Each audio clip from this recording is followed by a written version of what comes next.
Good evening, everyone. I thank each one of you who have come here, who have taken out that time from a busy schedule for such a wonderful evening. We are here for the launch of Awarapan, his first poetry collection. Kadri Saab needs no introduction. With his glorious career in Hindi film industry, he has defined himself as the most lovable and talented lyrics writer. His work has always been a part of that revolution which has given a new color and heights to the music industry. Like coming up to his book Awarapan, I will not say it's a book, it's his ups and downs summarized in his own words, his suns and moon, like which we're gonna read and we're gonna find out like it is nowhere like it's very near to our own life story. Whenever like this is the reason all the readers have found himself as a part of their own life. There are many reputed personalities here who have worked with him and who also share a very beautiful relation with him personally and professionally. So they are the better one who can throw a light at Syed Kadri Saab. So I would request very talented and the lovable Mithun Bhaiya, music composer and director, to come up on the stage and enrich us with his thoughts. Thank you, sir. Good evening, everyone. Actually, यहाँ पर आके बात करना मेरे लिए बहुत फ़ख्र की बात है. मुझे इस अपने करियर में 14 साल हो गए. जब मैं 16 साल का था, मैंने ये फैसला लिया था कि मैं हिंदी फिल्म में एक हिंदी फिल्म म्यूज़िक कंपोज़र बनना चाहता हूँ. और देखिए, म्यूज़िक अपने आप में एक बहुत बड़ा फील्ड है, लेकिन Hindi cinema music itself is something that needs to be studied, learned, understood and respected. और मेरे फादर जो यहाँ पर है नरेश शर्मा जी, उन्होंने मुझसे कहा था कि अगर कंपोजर बनना है, so as equal as your own expression, you have to find your partner in crime, which would be the poet. And my father would take me down to the works of the greats. जितने भी legendary गाने हम सुनते हैं जो Hindi cinema के foundational expressions रहे हैं. I saw Shankar Jaikishan had Hasrat Jaipuri, Madan Mohan Sahab had Raja Mehdi Ali Khan and Sahir Sahab obviously, R.D. Burman had Majdu Sultanpuri, Lakshmikant Pyarelal had Anand Bakshi, and I saw that these greats, they were not just solo greats, but it was a joint expression of these two people. और मुझे अपना सफ़र शुरू करना था. और वो एक ऐसा दौर था, मैं बात कर रहा हूँ 2004 की, when the quest for sound was overtaking the passion for expression. सब लोग ऐसे दीवाने हो गए थे. There was a generation coming up that was putting all their energies into sound. And this is my personal opinion, I could be wrong. But I wanted to go back. That's what I learned from my father. And also a few very iconic people who influenced me at the age of 19, who are very present in this room over here, but I will come to that later. And at ऐसे time पे I had the privilege, Mukesh Bhatt ji, who is present over here, what a blessing he has been, because he introduced me to the great Syed Kadri Saab. And हमारा पहला गाना साथ में था from the film Zehar 2005, वो लम्हे वो बातें. उसके बाद हमने एक दूसरे गाने पे काम किया जो मैं ये घटना यहाँ पे आप लोगों से बांटना चाहूँगा. हमने एक मुकेश जी की फिल्म का म्यूजिक कर रहे थे जिसका नाम था Kalyug, and Mohit Suri was the director. और we had got the brief और धुन भी मुझे मिली थी. और मैंने सईद साहब से फ़ोन पे मैं बात कर रहा था कि इस गाने का, इस किस्म का हमें इसके ऊपर काम करना है, तो मैं आपको जो है सीडी भेज देता हूँ, आप सुन के मुझे आप लिख के दे दीजिए. तो उन्होंने मुझसे फ़ोन पे कहा कि सीडी तो पहुंच जाएगी, ज़रा मुझे गुनगुना के तो सुना. एंड उसी वक्त फ़ोन पे मैंने उसकी जो तर्ज है गुनगुनाई. एंड उसी वक्त उन्होंने मुझे लिख के दिया. With in about 10 seconds he told तेरे पास पेन है, एंड ही रोट, जुदा हो के भी तुम मुझ में कहीं बाकी है, पलकों में बन के आंसू तू चली आती है. और ये शायरी जब मैंने भट्ट साहब के साथ बांटी, एंड भट्ट साहब said a very interesting thing. Mahesh Bhatt साहब ने कहा कि बाकी लफ्ज का इससे अच्छा इस्तेमाल मैंने कभी सुना नहीं. And that's when I understood कि मैं खुद भी सीख रहा था. I was 20 years old. और तब मुझे मालूम पड़ रहा था कि क्यों शायरी होती है. क्योंकि लफ्ज तो है वो कानों तक पहुंच जाते हैं, लेकिन शायरी है जो दिल तक पहुंचती है. सफर वहां पे रुका नहीं. बहुत सारे गाने मैंने उनके साथ किए हैं, अभी भी कर रहा हूँ. If I talk of songs like मौला मेरे मौला, लोग सुनते हुए ध्यान कभी देते नहीं, लेकिन अगर आपने सुना हो कि रख लूं छुपा के कहीं तुझको, साया भी तेरा नाम है दूं, रख लूं बना के कहीं घर में तुझे, साथ तेरे मैं ही रहूं. जुल्फे तेरी इतनी घनी, मैं याद इनको जब करता हूं, नहीं, जुल्फे तेरी इतनी घनी, देख के इनको ये सोचता हूं, साए में इनके मैं जीऊं. हम आगे करें. सो मेनी सॉन्ग्स इस किस्म के ऑनेस्ट एक्सप्रेशंस. दिल संभल जा जरा में सईद भाई ने लिखा कि जिस राह पे है घर तेरा, जिस राह पे है घर तेरा, अक्सर वहां से हाँ मैं हूं गुजरा, शायद यही दिल में रहा, तू मुझको मिल जाए, क्या पता ओ क्या है ये सिलसिला, जानू ना मैं जानू ना. तो ये चलता रहा, this and it's still going on. And लोग अक्सर कहते हैं कि how blessed were those generations when Raja Mehdi Khan was there, when Sahir Ludhianvi was there. And I absolutely agree, बहुत मुबारक दौर रहा है. लेकिन आई थिंक आज का दौर भी कोई कम मुबारक नहीं है. We should be very grateful to God that we are in the era when we have Saeed Qadri साहब. Thank you. I think I would request Mukesh ji to speak something. Mukesh ji, would you please?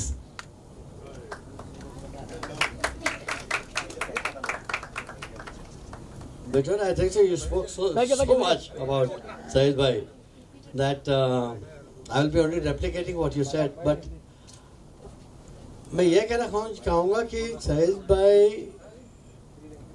जैसे भाई, जैसे कलाकार, जैसे दोस्त, जैसे बोलते जिंदगी में हम सफ़र जो रहे, वो इंडस्ट्री में बहुत कम लोग हैं जो इतने करीबी से, इतने अपनापन दिखा के काम करने वालों में से जो होते हैं. तो सईद भाई और हमारा एक फैमिली रिश्ता रहा है. और we go beyond films, we go beyond just making movies, making music. It's a very deeply felt emotion जो इनके साथ हम दोनों भाइयों का जुड़ा हुआ है. और इसके आगे मुझे लगता है भट्ट साहब सही कह पाएंगे सईद भाई के बारे में.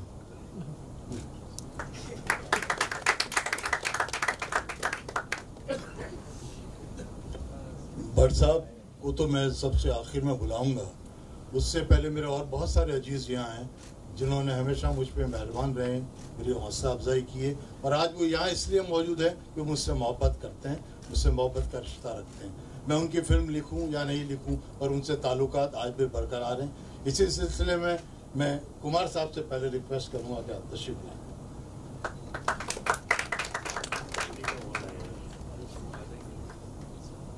मेरे ख्याल से मिथुन ने और मुकेश जी ने काफ़ी कुछ बोला है, तो मैं आपका ज़्यादा टाइम नहीं लूँगा. खाली आपसे एक बात पूछनी है. ये कहा जाता है कि आप ये जो दर्द भरे गाने लिखते हैं उसके पीछे कुछ राज है. तो ये क्या राज है वो बता दो सबको आज. वो राज सर जिंदगी को बहुत करीब से देखना, रिश्तों को बारीकी से जानने की हमेशा जद्दोजहद, वो तमाम चीज़ें जो जिंदगी के जो तमाम मौसम होते हैं, जो आपकी सीधी बात बताओ ना, कौन सा मौसम गड़बड़ हो गया कुछ? वो मौसम सबकी जिंदगी में होते हैं. तो वो कोई ऐसी कुछ बात बताओ तो सबको. इंशाल्लाह जरूर बताऊंगा. चलो, thank you so much. Thank you. अब मैं गुजारिश करूंगा श्याम जी से, प्लीज. तो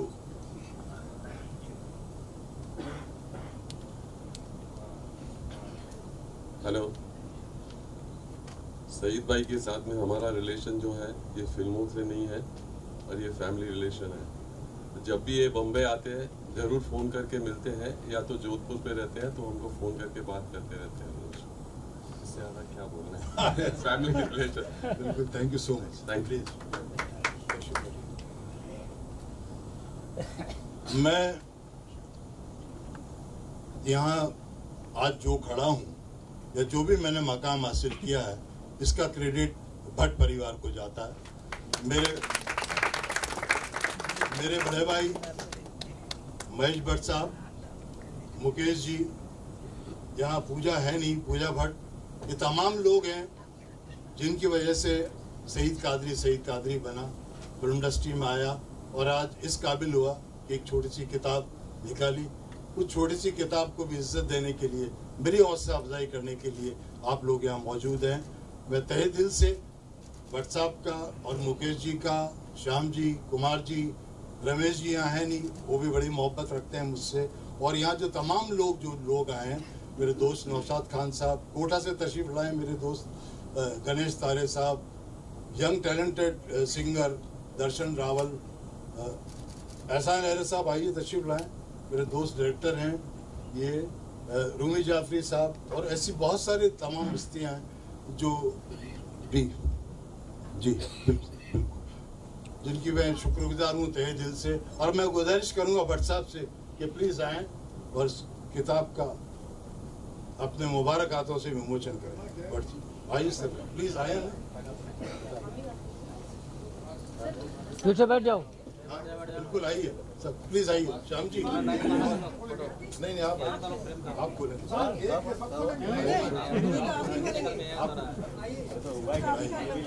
आप लोग। अरे सर बिल्कुल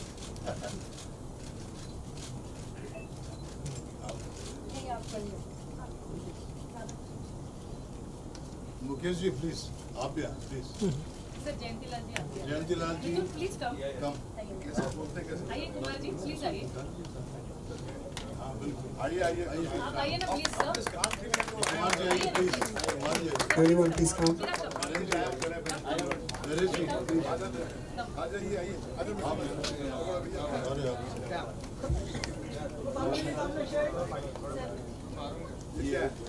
तो बड़ा वर्जन है सर। हाँ ये बड़ा बात मिला है।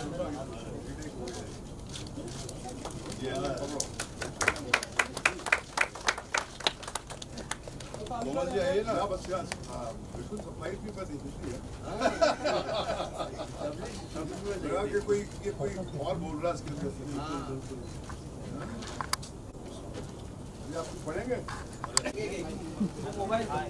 अरे हट जाओ बीच में से। सर सामने राइट में सर, राइट में। अरे सर राइट में सामने। कहाँ से लूँ? हमारा सामने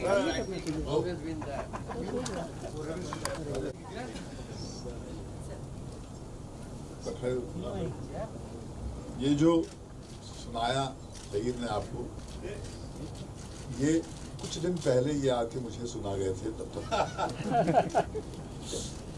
बड़े बरसों के बाद मुझे लगा कि इसके अंदर से कुछ एक अजीब सी नई खुशबू मैंने महसूस की, क्योंकि हिंदी फिल्मों के गाने लिख लिख के इसके अंदर कुछ मर गया था, दफन हो गया था। बिक तो तुम भी गए थे मेरे भाई, बिल्कुल सर, हर आदमी। और फिर रास्ता भूलने के बाद में कहीं से तुमको कुछ अपनी आवाज मिली। हम सब बिके हैं,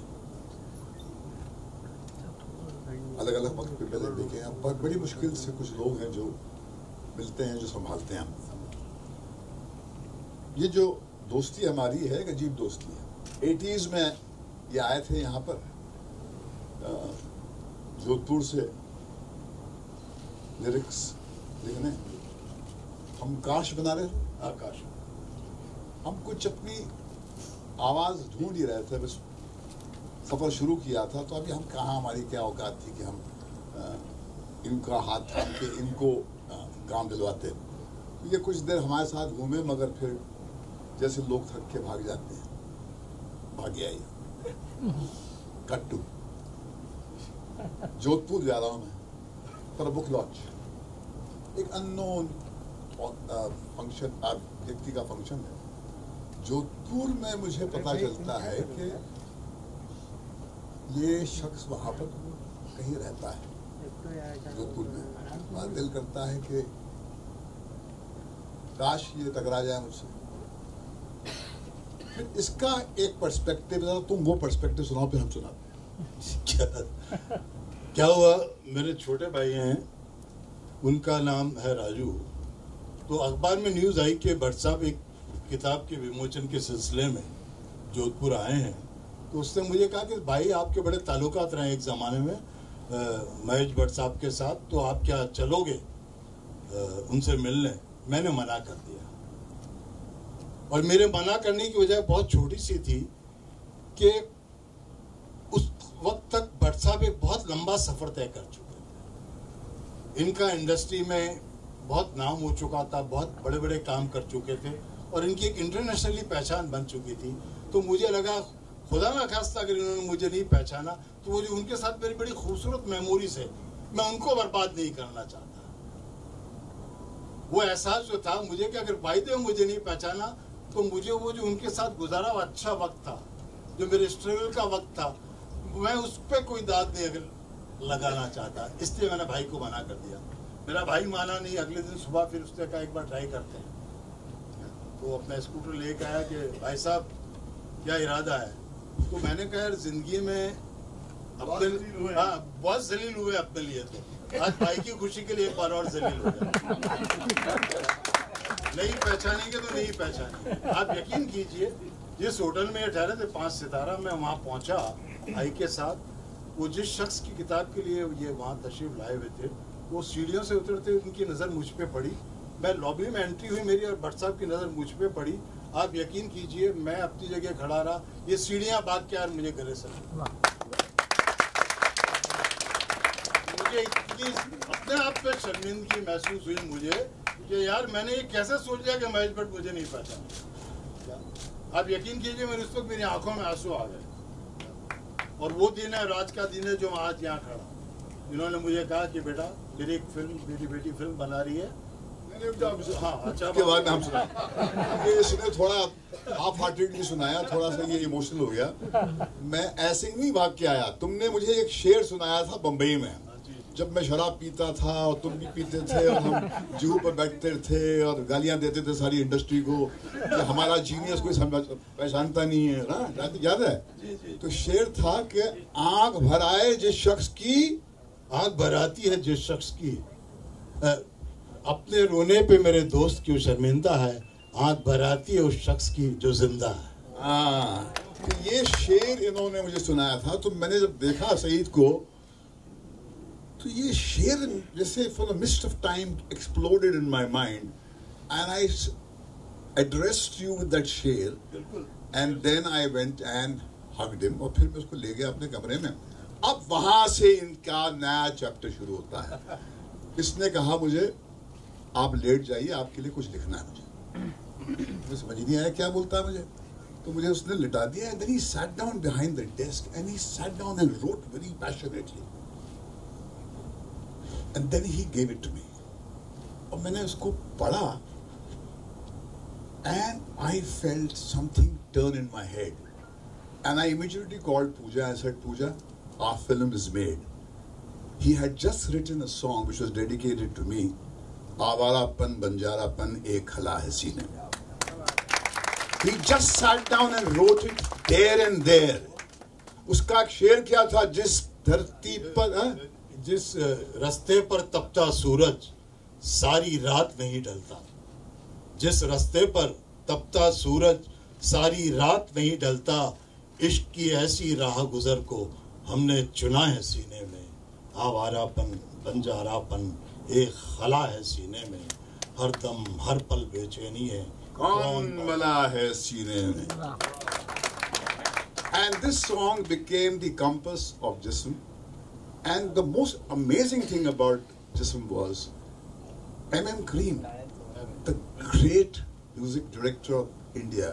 साउथ इंडिया में बसते हैं ये, जोधपुर में LIC की पॉलिसी बेचते थे. मैंने इनसे कहा कि खबरदार तुम मुंबई में आए, अपनी पाकिज़गी को बर्बाद नहीं करना. वहाँ पर आके दफ्तर पे जाके बैठे हो और फिर जलील कर रहे हो अपने आप को. तुम यहाँ पर LIC की पॉलिसी भेजो, यहाँ पर बैठ के ही काम करो. And he worked on the music of Jism with M.M. Cream over the phone. And all the songs were made by him and M.M. Cream over the phone and recorded in Chennai. And that became the beginning. And of course, I remember, Komal, if you remember Saya, you said the music of Saya was outstanding, though the picture did not do well. But I remember Komal telling me, kya outstanding music, but the music as Mithun said was because of the extraordinary lyrics that were written by Saeed Qadri. Kathir Shafai Sahab marhum Pakistan के बहुत बड़े शायर थे, उन्होंने कहा कि भैया अच्छी शायरी अपना संगीत साथ लेके आती है। ये शायरी की कोख में ही उसका संगीत होता है। And a good music director, Mithun, is a person who doesn't do anything. He just goes to the depth of the words, and in the womb of those words is the melody. And that's what a man like Said अपना M.M. Cream did. वो ज़बान समझते भी नहीं थे, मगर वो 10 मरतबा पूछते थे, what does this mean, sir? What does this mean, sir? Khala means what, sir? Khala means what, sir? And then he would understand and then he would compose it. So वहाँ से इनका सफर शुरू हुआ है और अब ये जो है यहाँ पर आ गए। मुझे एक बात का डर है कि तुम जिस कपड़े में यहाँ पर बैठे हो, तो LIC जो बेचता था या पॉलिसी बेचता था, अगर वो कहीं तुम्हारे अंदर दफन हो गया तो वो शायरी कहाँ से आएगी फिर? सो जरा ये शहर से बचो, अपना चांद जो है वहाँ पर छोड़ के मत यहाँ पर आओ। यू आर नॉट वेलकम या सईद कादरी भाभी, ले जाओ इनको वहाँ पर वापस, नहीं तो हमारा शहर जो है पता नहीं यहाँ पर खो जाएगा। But I'm so happy that he is here, and I think ये तो बहाने होते हैं किताब का एक book release and all that. It's a way to come and make memories, and I'm very happy that from the struggle days of the 80s to the magical filmy meeting in Jodhpur and a lost and found story to this happy ending. Who says Bollywood stories are lies? They happen, they happen, they happen. Okay. So, one second, please. I'd like the family to join in and do a picture. I'm the man with numbers, but I would like to say this, to culminate this with what Bhatt Sahab said, is that this man who came and joined us with Jism, from Jism till now, Saeed Bhai and Vishesh Films have done 24 films, and we are heading for the 25th film in this year. So we'll be celebrating Silver Jubilee, and it's been what a beautiful Silver Jubilee with Saeed Bhai. Thank you. Thank you so much. Thank you so much.